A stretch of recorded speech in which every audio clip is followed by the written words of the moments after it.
지난 시간에는 유다서 1절과 2절 말씀을 이제 함께 살펴보는 시간을 이제 가졌습니다.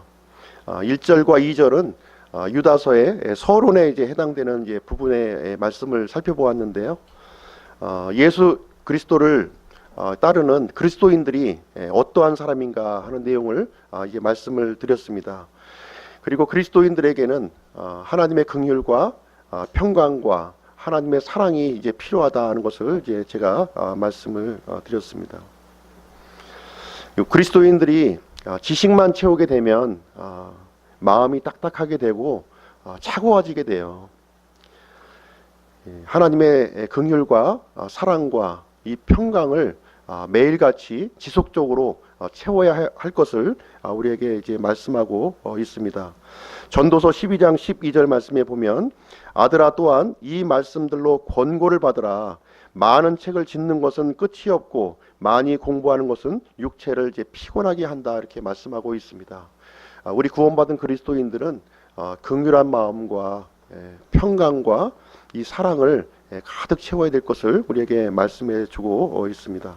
그래서 유다는 이 편지의 서문을 통해서 긍휼과 평강과 사랑이 넘쳐나기를 이렇게 기도하면서 편지를 이제 시작을 하고 있습니다. 오늘은 3절부터 7절까지의 말씀, 믿음을 위해 힘써 싸우라 하는 제목을 가지고 하나님의 말씀을 전하도록 하겠습니다. 유다서의 말씀은 이제 아시다시피 경고의 말씀이에요.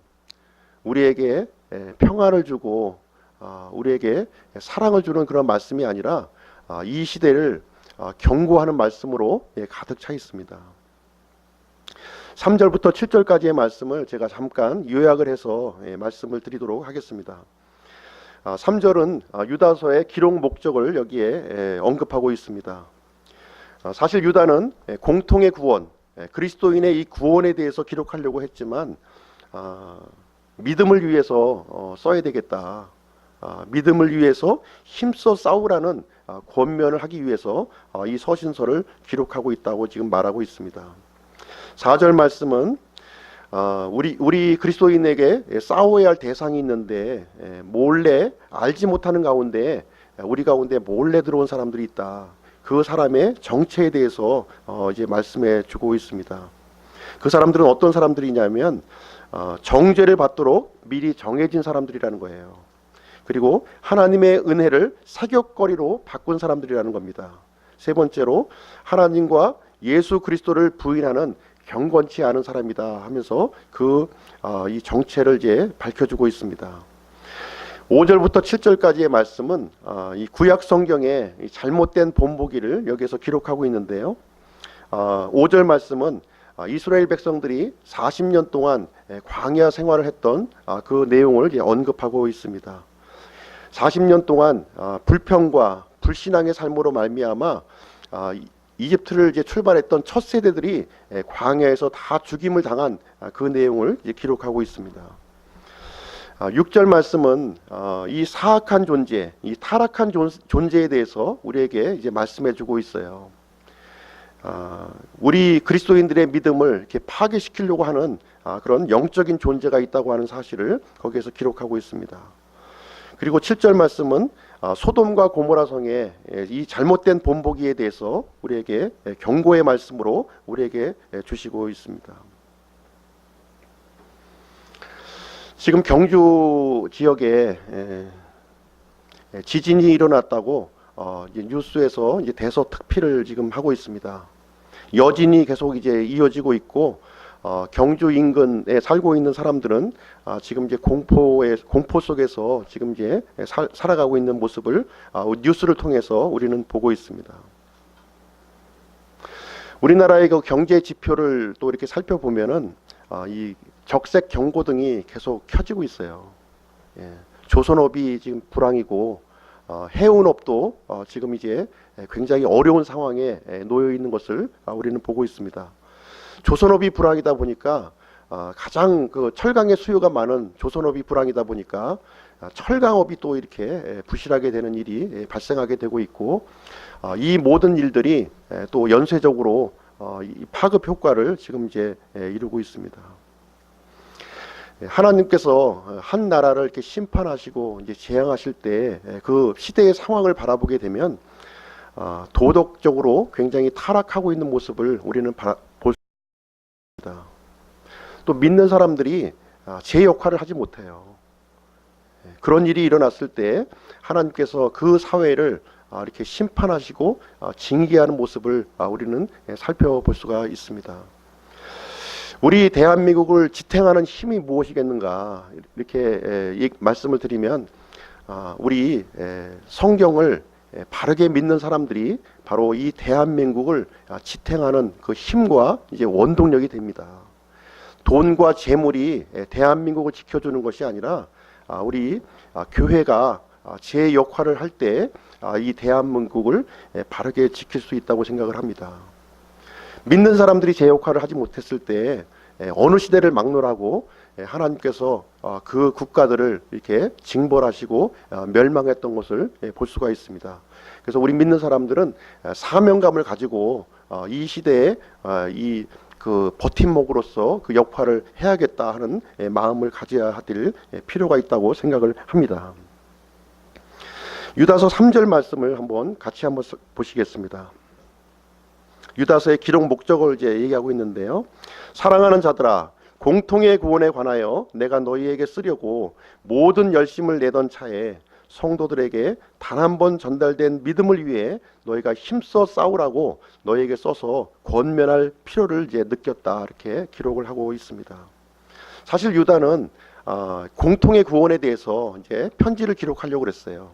그랬지만 성령님께서 다른 필요를 이렇게 제시해 주셨고 이 믿음을 위해서 믿음의 싸움을 위해서 싸워야 될 것을 권면하기 위해서 이 유다서를 기록하게 되었다, 이렇게 말씀하고 있습니다. 그래서 이 유다서의 기록 내용을 살펴보시면 경고의 말씀으로 가득 차 있는 우리 구원받은 그리스도인들, 구원받은 성도들이 경각심을 가지고 살아야 될 것을 지금 말씀하고 있는 것입니다. 먼저 공통의 구원에 대해서 말씀을 드리도록 하겠습니다. 이 공통의 구원은 많은 서신서에서 지금 언급한 내용입니다. 유다가 다시 반복할 필요가 이제 없다, 이렇게 말씀하고 있는데요. 이 공통의 구원이라고 하는 것은 영어로 이제 common이라고 하는 단어를 이제 쓰고 있습니다.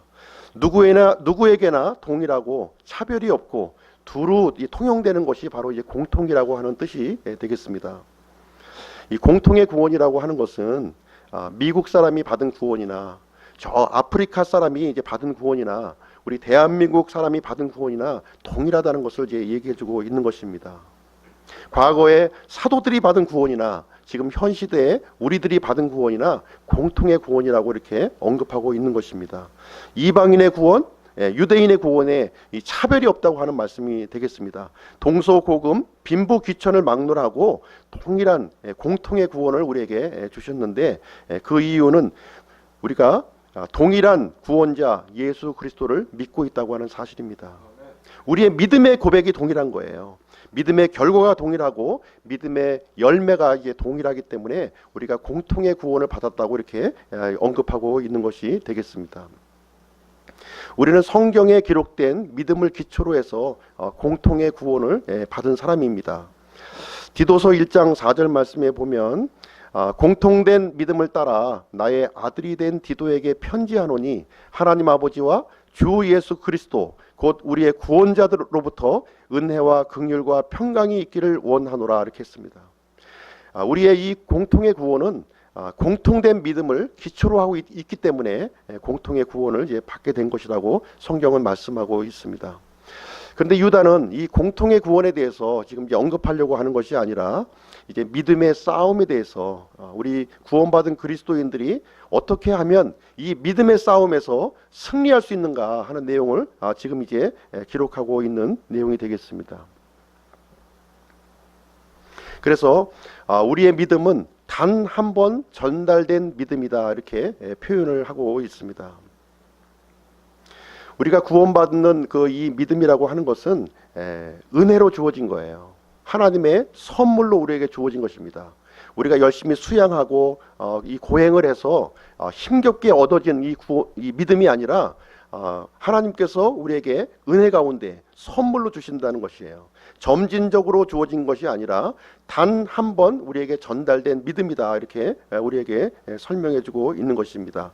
믿음의 출처가 바로 예수 그리스도의 믿음에 근거하고 있다, 이렇게 말씀하고 있는 것입니다.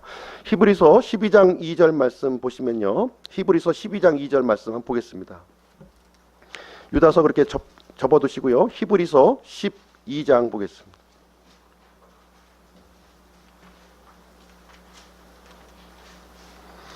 히브리서 12장 2절. 우리의 믿음의 창시자요 또 완성자이신 예수님을 바라보자. 그분께서는 자기 앞에 놓인 기쁨으로 인해 십자가를 견디사 그 수치를 멸시하시더니 이제 하나님의 왕자 오른편에 앉으셨느니라. 우리의 구원자 예수 그리스도께서 우리의 믿음의 창시자요 완성자이시다, 이렇게 설명을 하고 있습니다. 예수 그리스도를 통해서 단 한 번, 단번에 전달된 믿음이라고 우리에게 말씀을 해주고 있는 것입니다. 예수 그리스도의 십자가의 희생을 통해서 완성된 믿음이 이제 우리에게 전해졌고, 이 믿음이 사도들에 의해서 전달되었고, 또 사도들은 믿음의 사람들에게 전달해 주었고, 믿음의 사람들은 지금 우리가 살고 있는 이 시대에 우리들에게 전달된 그런 믿음이라고 말씀하고 있는 것입니다. 이 믿음은 정성이나 행위가 아니에요. 우리가 열심히 이렇게 어떤 정성을 들이는 그러한 믿음이 아니라는 것입니다. 예수 그리스도의 출처로부터 해서 사도들로부터, 믿는 자들로부터 전달된 믿음이다 하는 사항을 우리에게 알려주고 있습니다. 이 전달된 믿음, 단 한 번 전달된 믿음이 우리에게 공통의 구원을 이제 가져다 주게 된 것입니다. 그래서 유다는 지금 믿음을 위해서 이제 힘써 싸워야 될 것을 이제 얘기해주고 있습니다. 그러면 어떻게 싸워야 되는가? 우리 그리스도인들이 헬스클럽 가서 근육을 키우고 이렇게 해서 싸워야 될 것인가? 그렇지 않다는 거죠. 우리의 싸움은 믿음의 선한 싸움이요 혈과 육이 아닌 영적인 싸움이다, 이렇게 얘기를 해주고 있습니다. 영적인 싸움에서 승리하기 위해서는 영적인 무기가 있어야 돼요. 영적인 무기. 하나님께서 우리에게 주신 강력한 무기가 있습니다. 영적인 무기가 바로 이제 하나님의 말씀이 되겠습니다.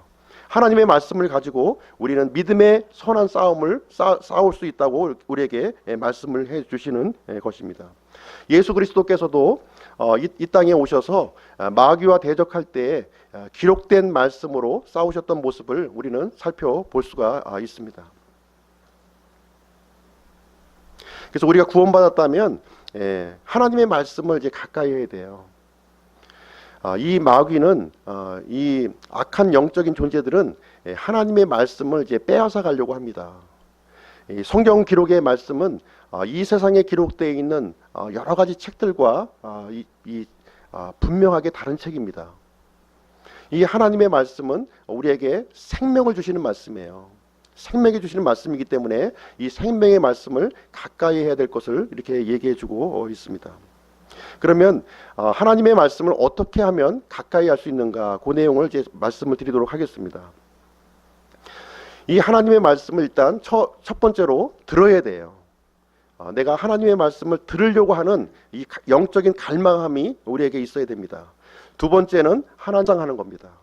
그리고 다섯 번째는 하나님의 말씀을 공부하는 겁니다. 한 단계 한 단계 높여서 이렇게 하나님의 말씀을 접근해야 될 것을 우리에게 말씀해 주고 있고요. 최종적으로 여섯 번째로는 이 하나님의 말씀을 순종해야 될 것을 우리에게 얘기해 주고 있습니다. 먼저 우리 요한계시록 1장 3절 말씀 한번 보겠습니다. 한 장 넘기셔서요. 요한계시록 1장 3절.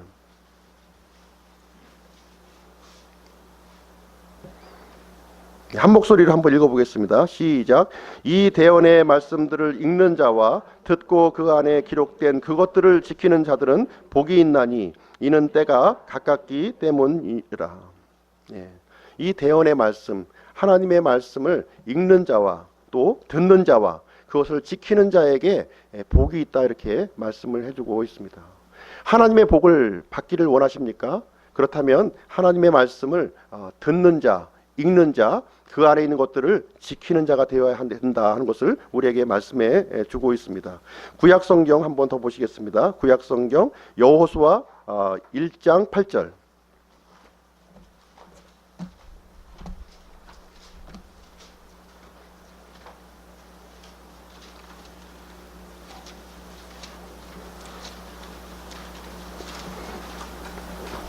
여호수아기 1장 8절 함께 읽어보시죠. 시작. 너는 이 율법책을 내 입에서 떠나지 말게 하며 밤낮으로 그것을 묵상하여 그 안에 기록된 모든 것에 따라 지켜 행하라. 그리하면 내가 내 길을 형통하게 하며 또한 크게 성공하리라. 하나님께서 여호수아기 1장 8절 말씀을 통해서 우리 인생이 성공하는 방법을 여기에서 기록해 주고 있어요. 이 하나님의 말씀을 내 입에서 떠나지 말게 하라는 거예요. 그리고 그것을 묵상하고 그 안에 있는 것들을 지켜서 행하라 이렇게 말씀을 해주고 있습니다. 한 말씀 더 보도록 하겠습니다. 신약 성경 디모데후서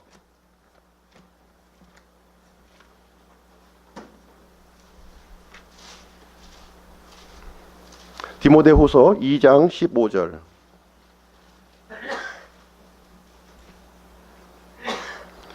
함께 읽겠습니다. 시작. 너는 진리의 말씀을 바르게 나누어 내 자신을 하나님께 인정받은 자로 부끄러울 것이 없는 일꾼으로 나타내도록 연구하라.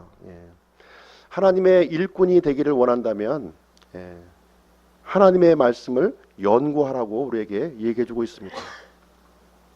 하나님의 말씀을 잘 알지 못하는 사람들은 하나님의 일을 함께 할 수가 없어요.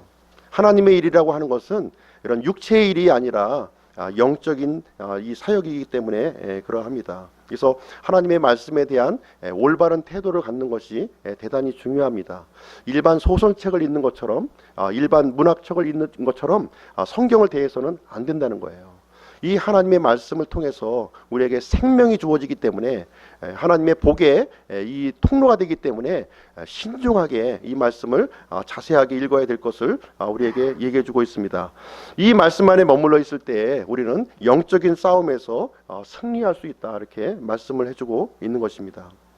이 마귀는 우리에게 죄를 짓도록 강요하지 않아요. 우리가 죄를 짓도록 이 올무를 이렇게 놓는 것이죠. 억지로 죄를 짓도록 우리를 강요하지 않는다고 하는 사실입니다. 선택은 우리가 하는 거예요. 선택을. 에덴 동산에서 아담과 이브가 범죄할 때 이 마귀가 그 열매를 억지로 먹인 것이 아니에요. 스스로 이브가 그것을 자원해서 선택해서 따먹은 것입니다. 구약 성경의 기록에 보면 발람이라고 하는 대언자가 이제 등장하고 있어요. 이 발람이라고 하는 이 대언자는 어떤 사람이냐면 굉장히 유명한 그 대언자였습니다. 그래서 하나님께서 이 발람이라고 하는 대언자에게 이스라엘 백성, 이 복받은 이스라엘 백성을 저주하지 말라 이렇게 말씀을 하십니다. 그런데 이 모압 왕이 이 발람이라고 하는 이 대언자가 굉장히 신통하다는 것을 알고 이스라엘 백성을 저주하라고 이렇게 사주를 하는 장면이 나오게 돼요. 이 발람이라고 하는 대언자는 하나님의 말씀을 어길 수도 없고 또 이 모압 왕의 이 사주를 또 받지 않으면 또 많은 금은 보화를 이제 얻을 수 없는 그런 상황에 이제 놓이게 된 거예요. 그래서 이 발람은 묘안을 하나 이제 구하게 됩니다. 하나님의 말씀을 어기지도 않으면서 이 모압 왕으로부터 그 재물과 보화를 내가 얻을 수 있는 방법이 없겠느냐 하면서 교묘한 꾀를 이제 내게 되는데 그 꾀를 이제 드디어 이제 나타나게 됩니다. 어떻게 이스라엘이 저주를 받게끔 하냐면 죄를 짓도록 만드는 거예요. 이스라엘 백성과 모압 백성이 이렇게 화친하게 만들고 이스라엘 백성이 우상을 섬기게 하고 모압의 아름다운 여인들과 간음하게 하는 일을 이제 그런 자리를 만들어주게 됩니다. 그래서 하나님 앞에 이제 범죄를 행하게 하고 이제 하나님으로부터 심판을 받는 그러한 내용이 이제 나오고 있습니다. 이 발람은 굉장히 간교한 사람이죠. 간교해서 하나님의 말씀을 어기지도 않으면서 이 하나님께 축복받은 이 민족을 저주를 받게 하는 그러한 일을 진행하게 하는 그런 모습을 우리는 살펴볼 수가 있습니다. 우리가 말씀을 이해하고 분별하고 있으면 마귀의 속임수를 우리는 이제 발견할 수가 있습니다. 요즘에 우리 길을 가다 보면은 거미줄이 굉장히 많이 있어요. 거미줄이 이제 거미줄을 이렇게 쳐놓고 이게 곤충들이 날라오기를 이제 기다리고 있습니다. 분별력이 없는 이 곤충들은 거미줄에 이게 탁 달라붙어서 이제 거미의 이제 밥이 되는 것이죠. 그러나 분명한 분별력이 있는 사람은 그 거미 집에 자발적으로 들어가지 아니할 것입니다. 우리는 이제 적시에 하나님의 말씀을 잘 빼내어서 이제 사용할 줄 이제 알아야 된다는 것입니다.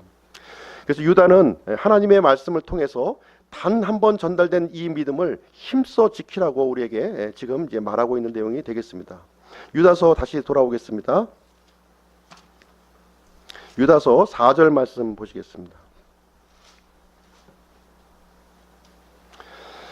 이는 알지 못하는 가운데 기어 들어온 어떤 자들이 있기 때문이라. 그들은 이 정죄를 받도록 옛적부터 미리 정해진 자들이요 우리 하나님의 은혜를 사귑거리로 바꾸고 유일하신 주 하나님과 우리 주 예수 그리스도를 부인하는 경건치 아니한 자들이라. 우리가 알지 못하는 가운데 기어 들어온 어떤 자가 있다, 어떤 존재가 있다, 이렇게 얘기를 해주고 있습니다. 이 사람들이 바로 이제 우리가 싸워야 할 대상이다, 이렇게 얘기를 해주고 있는 것입니다. 하나님께서도 사람들을 통해서 이렇게 역사하시죠. 마찬가지로 이 마귀도 사람들을 통해서 이렇게 역사하는 모습을 우리는 살펴볼 수가 있습니다. 이 사람은 영에 의해서 지배받고 조종받는 그러한 존재예요. 그래서 우리가 영들을 다 믿지 말고 잘 말씀 가운데 분별해야 될 것을 우리에게 얘기를 해주고 있는 것입니다. 몰래 들어온 이 사람들은 어떤 사람이냐? 거짓 대언자, 거짓 교사들, 적그리스도들을 이제 얘기하고 있는 것입니다. 겉으로 볼 때에는 인품이 굉장히 좋아요. 인품이 좋고 학식이 있는 그런 사람으로 이제 등장을 합니다. 이 본문 말씀은 이 몰래 들어온 이 사람의 그 특징, 실체를 지금 이제 설명을 해주고 있습니다. 첫 번째로 정죄받도록 옛적부터 미리 정해진 자들이다, 이렇게 얘기를 해주고 있고요. 두 번째는 하나님의 은혜를 사귑거리로 바꾸는 자들이다, 이렇게 얘기해주고 있습니다. 세 번째는 유일하신 주 하나님과 우리 주 예수 그리스도를 부인하는 경건치 않은 사람들이다, 이렇게 얘기를 해주고 있습니다. 굉장히 점잖게 얘기를 해주고 있는데요. 한번 제가 살펴보도록 하겠습니다. 정죄받도록 옛적부터 미리 정해진 자들이라고 하는 사실입니다. 이 몰래 들어온 사람들이 옛적부터 정죄받도록 정해진 자들이다. 근데 이 말씀을 듣고 오해를 하시면 안 돼요. A라는 사람이 정죄받을 사람이 이제 정해졌고 B라는 사람은 구원받을 사람으로 이렇게 정해졌구나, 이렇게 이해를 하시면 안 됩니다. 하나님께서는 구원받을 자와 정죄받을 자를 이렇게 미리 정해놓지 않으셨어요. 그렇다면 정죄받도록 옛적부터 미리 정해진 사람들은 누구냐 하는 거죠. 이 사람들은 하나님께서 이렇게 마크를 이렇게 정해놓은 사람이냐 하는 것입니다. 이 사람들은 어떤 사람들이냐면 복음을 듣고 예수 그리스도를 구원자로 받아들이지 않는 사람들이에요.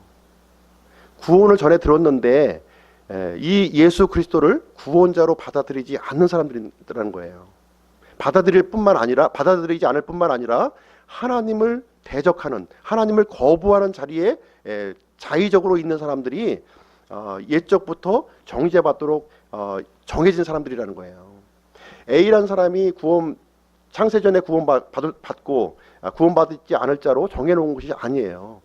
복음이 전해졌는데 이 가난한 마음으로 그 복음을 받아들이는 사람은 구원을 받도록 이게 정해놓으셨고, 그 복음을 받아들이지 않고 거부하는 사람들은 정죄로 이렇게 하나님께서 정해놓으셨다고 하는 사실입니다. 이 사실을 잘 이해할 필요가 있습니다.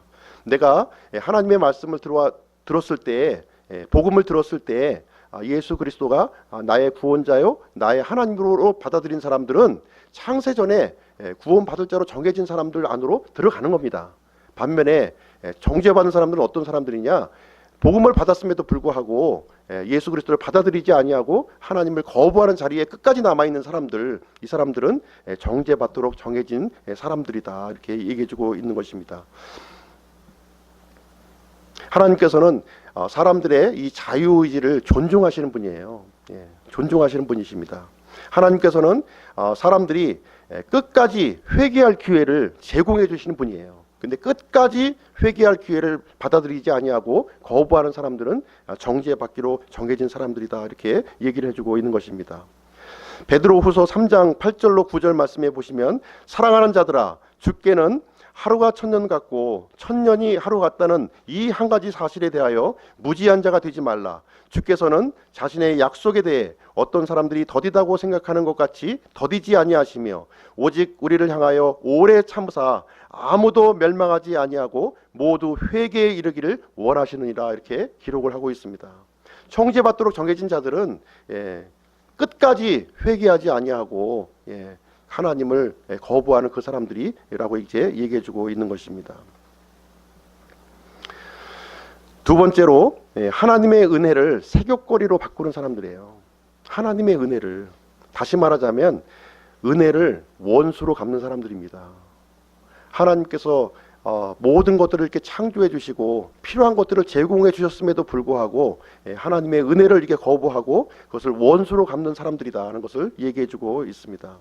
하나님께서 우리에게 자유를 주셨으니까 이제 마음대로 죄를 지어도 좋다, 이렇게 생각하면 안 된다고 하는 사실입니다.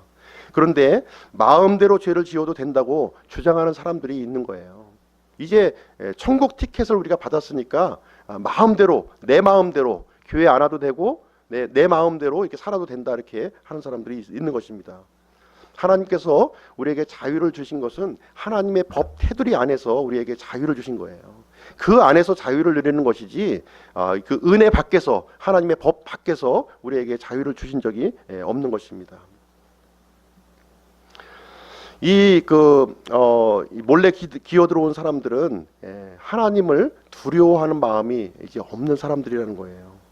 하나님을 조롱하고 하나님을 이제 비방하는 일을 이제 한다는 것입니다.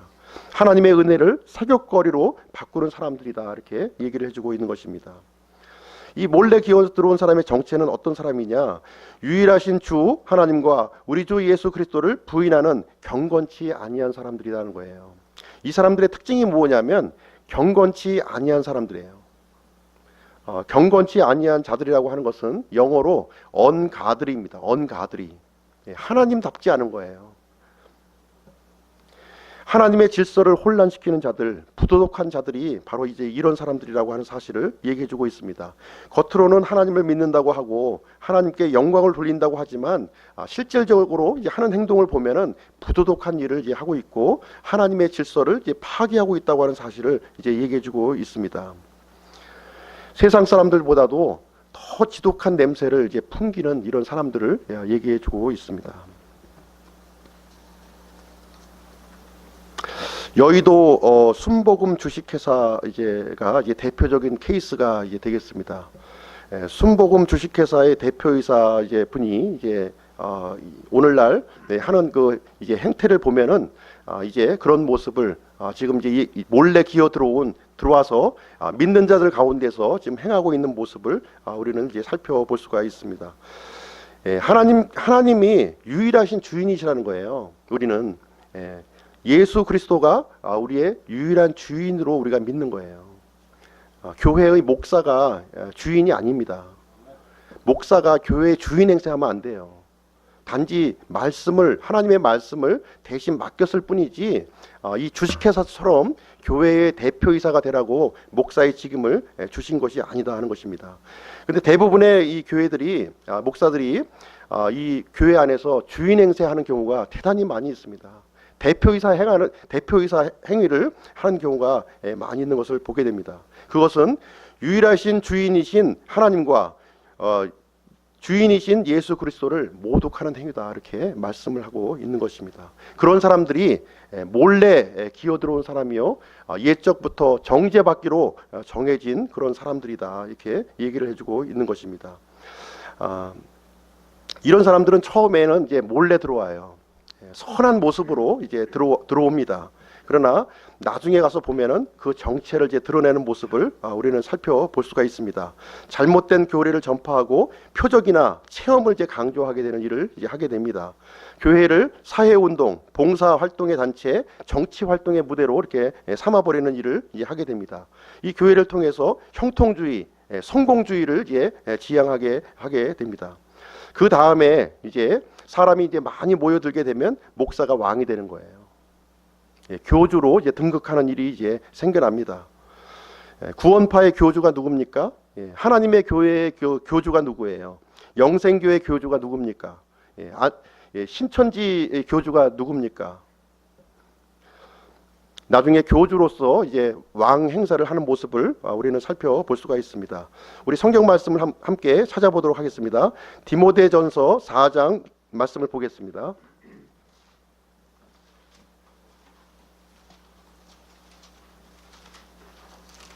디모데전서 4장 1절 2절 같이 한번 읽어보시죠. 시작. 이제 성령께서 분명히 말씀하시기를 마지막 때에 어떤 사람들이 믿음에서 떠나 유혹하는 영들과 마귀들의 괴리들의 주의를 기울이라 하시는데 이들은 위선으로 거짓말을 하며 자기 양심을 뜨거운 인두로 지진 자들이니라. 마지막 때에 성도들의 믿음을 떠나게 하는 사람들이다, 이렇게 얘기를 해주고 있습니다. 한 말씀 더 보겠습니다. 디모데후서 4장. 디모데후서 4장 3절 4절 같이 읽어보겠습니다. 시작. 때가 이르니니 그들이 건전한 교리를 견디지 못하며 귀가 가리어 자기 욕심대로 자기를 위해 선생들을 쌓아두고 또 진리로부터 귀를 돌이켜 꾸며낸 이야기들로 돌아서리라. 하나님의 말씀을 찾지 아니하고 꾸며낸 이야기, 허탄한 이야기로 돌아가는 모습을 볼 수가 있습니다. 인터넷을 통해서 이 설교들이 굉장히 이제 홍수같이 지금 범람하고 있습니다. 그 설교의 내용들을 보면 하나님의 말씀을 찾아보기가 대단히 힘들어요. 허탄한 이야기와 꾸며낸 이야기들이 굉장히 난무하고 있는 모습을 우리는 살펴볼 수가 있는데요. 이게 마지막 때의 특징이라고 이렇게 얘기를 해주고 있습니다. 구약 성경 한번 보겠습니다. 예레미야서 23장 말씀입니다.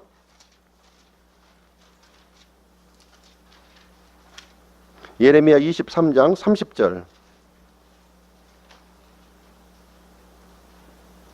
같이 읽어보시죠. 시작. 주가 말하노라. 그런즉 보라, 각각 자기 이웃에게서 내 말들을 도둑질하는 대언자들을 내가 대적하노라. 하나님의 말씀을 대언하는 사람들이 하나님의 이 말씀을 도둑질을 한다고 합니다. 마치 자신이 얘기한 것처럼, 자신이 창안에서 얘기한 것처럼 도둑질하는 일들이 이제 생겨난다고 이제 얘기해주고 있습니다. 마지막 때의 특징이 되겠습니다. 신약 성경으로 한번 돌아오셨어요. 사도행전 20장 보겠습니다.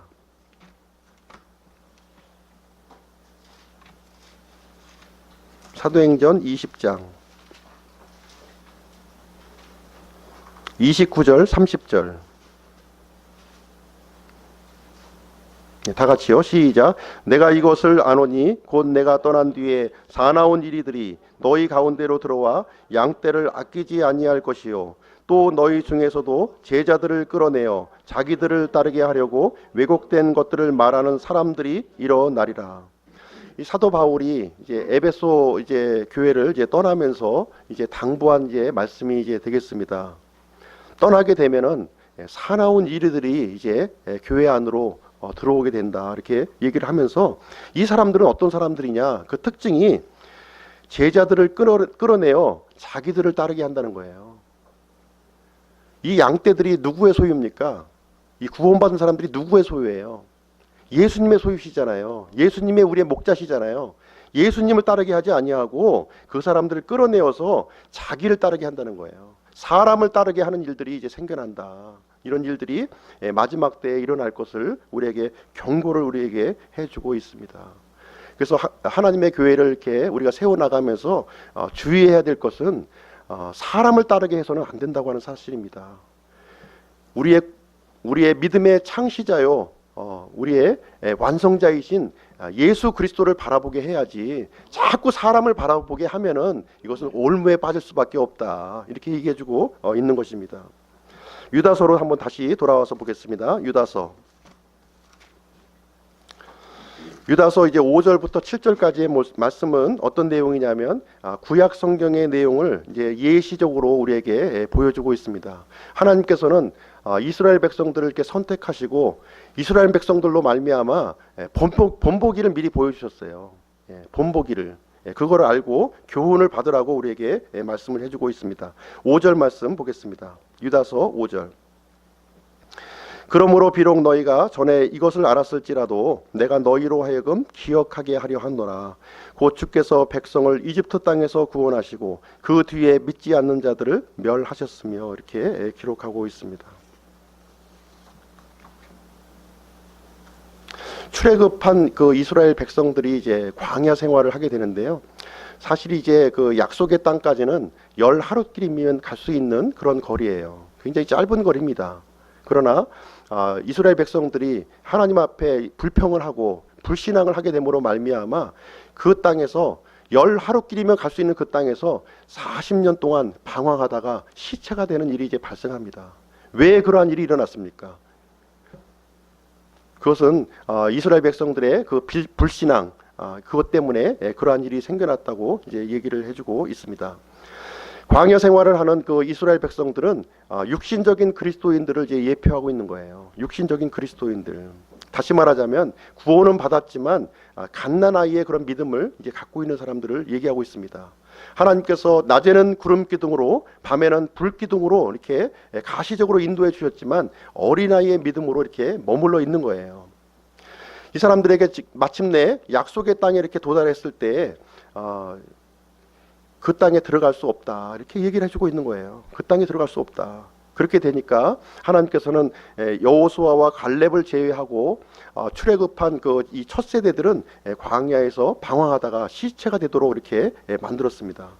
민수기 32장 13절 말씀에 보시면 주의 분노가 이스라엘을 향해 타올라 그분께서 그들로 하여금 40년 동안 광야에서 방황하게 하셨으므로 마침내 주의 눈앞에서 악을 행한 그 세대가 모두 소멸되었느니라, 이렇게 기록하고 있습니다.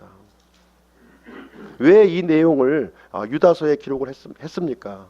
구원을 받았음에도 불구하고 하나님의 보상, 하나님의 유업에 참여하지 못하는 자들이 있다고 하는 사실을 우리에게 얘기해 주고 있습니다. 우리가 하나님의 백성으로, 하나님의 사람으로 구원을 받았다면 하나님의 유업, 하나님의 상속물로 유업을 받아야 되는데 받지 못하고 이렇게 죽는 그런 사람들이 있다는 것을 우리에게 예시적으로 보여주고 있는 것입니다.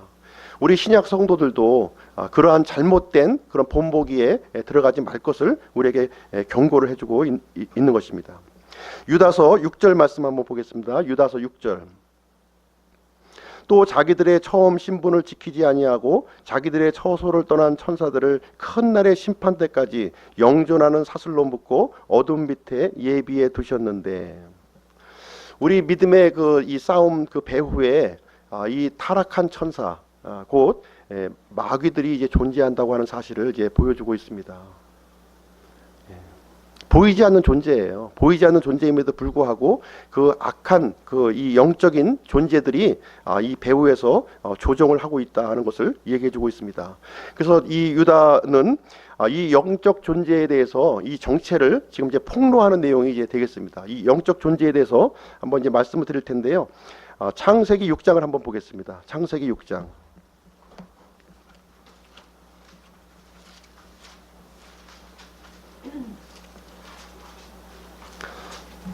창세기 6장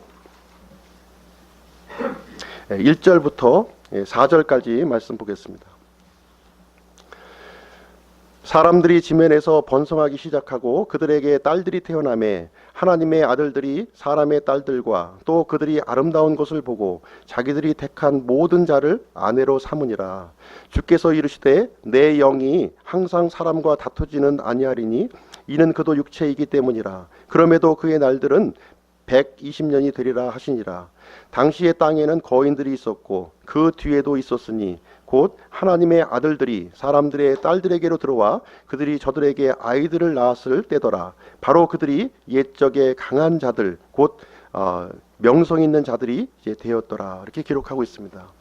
이 6장의 이 말씀은 굉장히 오해가 많고 이제 논란이 많은 이런 구절이 되겠습니다. 하나님의 아들들이 이제 나오고 있는데요. 하나님의 아들들이 딸들을 이제 아내로 취하게 되었다고 이제 기록하고 있습니다. 이 딸들을 아내로 취했는데 그들 사이에서 거인이 출생하였고 이 사람들이 옛적에 명성 있는 자, 강력한 자가 되었다 이렇게 기록을 하고 있습니다. 그렇다면 여기에서 하나님의 아들들이 누구냐? 하나님의 아들들이 여기에 대해서 이제 논란이 대단히 많이 있습니다. 전통적인 견해로는 이 하나님의 아들들이 셋의 후손이다 이렇게 보고 있습니다. 셋의 후손과 가인의 딸들에게 결혼을 해서 이게 이 거인을 이렇게 출생하게 되는 일이 발생했다 이렇게 기록을 하고 있습니다. 그럼 한번 생각을 한번 해보실 필요가 있죠. 구원받은 사람과 이제 구원받지 않은 여자가 이렇게 결혼을 했는데 그 사이에 이제 거인이 출생을 했어요. 이런 일이 가능합니까? 노아의 시대만 이제 가능했다 이렇게 얘기를 하고 있습니다. 두 번째 견해는 무엇이냐면 이 하나님의 아들들이 천사라는 견해를 갖고 있어요. 이 하나님의 아들들은 사람이 아니라 천사다 이렇게 얘기를 해주고 있습니다. 이건 역시 이제 굉장히 혼동스러운 내용이죠. 우리가 기본적으로 알고 있는 지식에 의하면 천사들은 영인데 어떻게 사람과 이제 관계를 맺을 수 있느냐 하는 문제가 이제 이해가 되지 않는 것입니다. 천사는 이제 영적인 존재예요. 공간의 제약을 받지가 않습니다. 공간의 제약을 하늘 위에 이게 거할 수도 있고 땅 위에도 이렇게 거할 수도 있고 또 땅 아래도 이렇게 내려갈 수도 있어요. 이 물질의 제한을 받지가 않는 거예요. 영이기 때문에 자유롭게 움직일 수 있는 하늘과 땅 아래와 땅을 이렇게 오갈 수 있는 그런 존재가 바로 이제 천사가 되겠습니다. 사람의 이해의 범주로 이렇게 생각을 하게 되면 이제 이해가 안 되는 그런 내용이다. 신화 같은 내용이다 이렇게 볼 수가 있습니다. 근데 성경에 보시면 땅에 거주하는 천사가 있다는 거예요. 땅에 거주하는 천사가 있다. 히브리서 13장 2절 말씀에 보시면 이런 말씀이 있습니다. 나그네 대접하기를 잊지 말라. 이로써 어떤 자들이 알지 못하는 가운데 천사를 대접하였다 이렇게 기록을 하고 있습니다.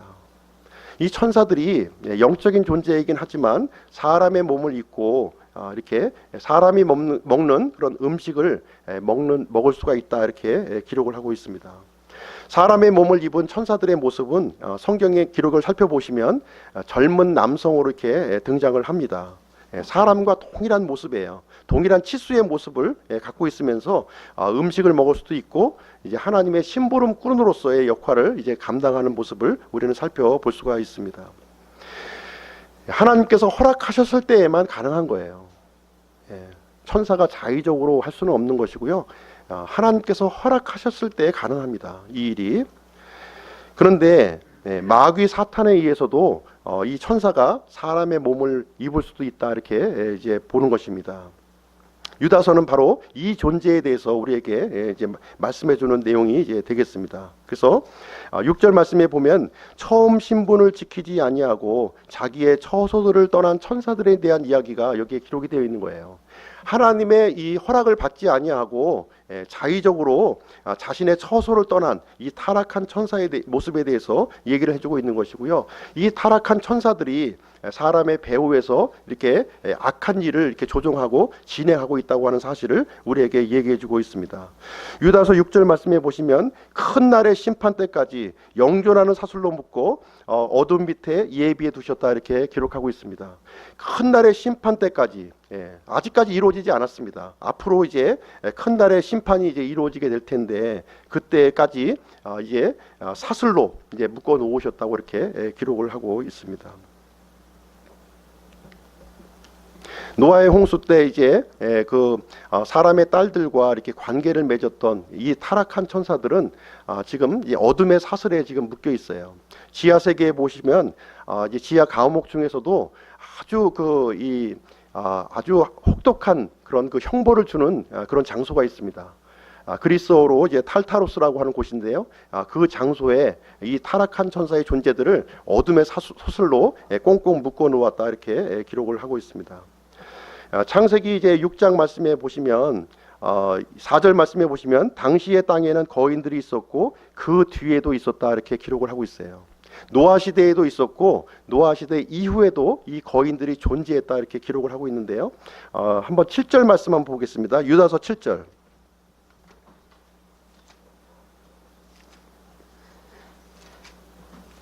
유다서 7절. 이것은 소돔과 고모라와 그것들의 주변 도시들이 같은 방식으로 자기를 음행해 내주고 낯선 육체를 따라가다가 영원한 불로 보복을 당하여 본보기가 된 것과 같으니라. 노아의 홍수 이후에 이제 있었던 사건, 소돔과 고모라의 사건을 여기에서 기록하고 있습니다. 노아의 홍수 이전에도 이 타락한 천사들이 자기의 처소를 지키지 아니하고 이렇게 잘못된 행각을 벌였던 일을 기록하고 있고요. 소돔과 고모라 이 성 안에서도 동일한 행각을 이 사람들이, 이 존재들이 행했다고 하는 사실을 우리에게 얘기를 해주고 있습니다. 소돔과 고모라에 이제 이 동성애가 이제 만연되어 있었고 천사들과의 이런 그 잘못된 관계가 이렇게 존재했다고 얘기를 해주고 있습니다. 그래서 하나님께서는 이 소돔과 고모라를 불과 유황으로 이제 심판하시는 모습을 살펴보고 있는데요. 이 소돔과 고모라의 심판은 앞으로 미래에 있을 인류의 심판을 이제 본보기로 이제 기록해주고 있다고 이렇게 기록을 하고 있습니다. 그래서 마지막 시대에 이 동일한 내용들이 이제 다시 한번 재현되는 일이 생겨날 것을 우리에게 얘기해주고 있습니다. 노아 시대에도 일어났던 그 일이 소돔과 고모라 그때에도 일어났고 앞으로 마지막 심판 불로 심판을 이루어질 그때에도 다시 한번 일어날 것이다. 그때 시대적 상황을 한번 살펴보시면 노아와 소돔과 고모라의 시대와 거의 유사하다는 거예요. 극도의 성적인 타락이 이제 발생하게 될 것이고요. 동성애가 만연하게 될 것이고 의인이 이제 없어질 것입니다. 지금 신생아가 이제 줄어들어서 굉장히 걱정을 많이 하고 있어요. 새로 구원받는 사람도 거기에 비례해서 이제 줄어들고 있는 상황이 됩니다.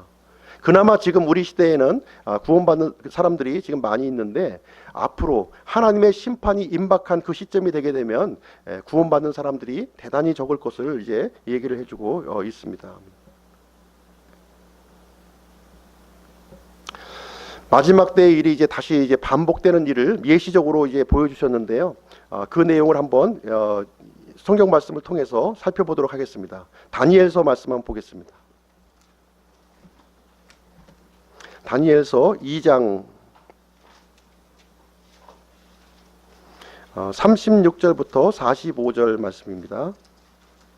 다니엘서 2장 36절로 45절. 좀 말씀이 좀 길기는 한데요. 한 절씩 교독해서 한번 읽도록 하겠습니다.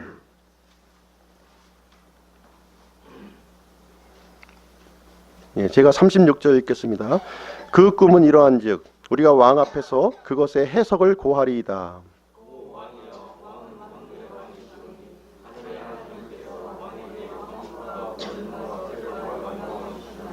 사람들의 자녀들이 어느 곳에 거하든지 그분께서 들의 짐승들과 하늘의 날짐승들 곧 그것들을 왕의 손에 주시고 왕을 그 모든 것을 다스릴 치리자로 삼으셨나니 왕은 이 금머리이니이다.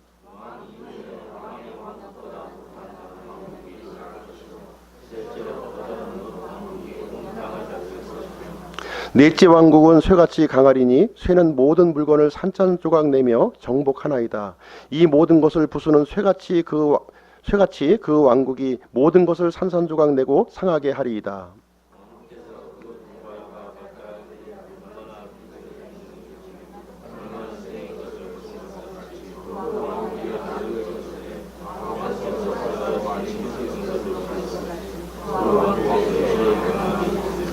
그 두 발의 발가락들이 얼마나 쇠요 얼마나 진흙인 것 같이 그 왕국도 얼마나 강하되 얼마나 부서질 것이며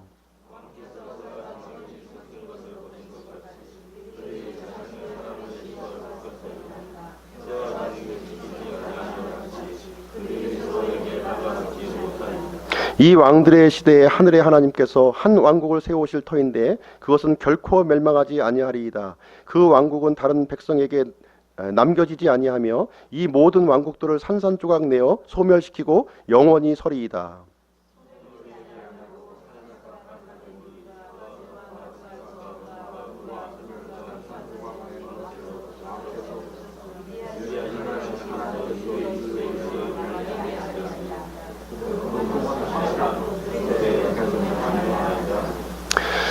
에, 하나님께서 그 바벨론의 왕 그 느부갓네살에게 앞으로 이 세상 왕국이 이제 어떻게 펼쳐질 것인지 이렇게 꿈으로 이렇게 보여주셨습니다.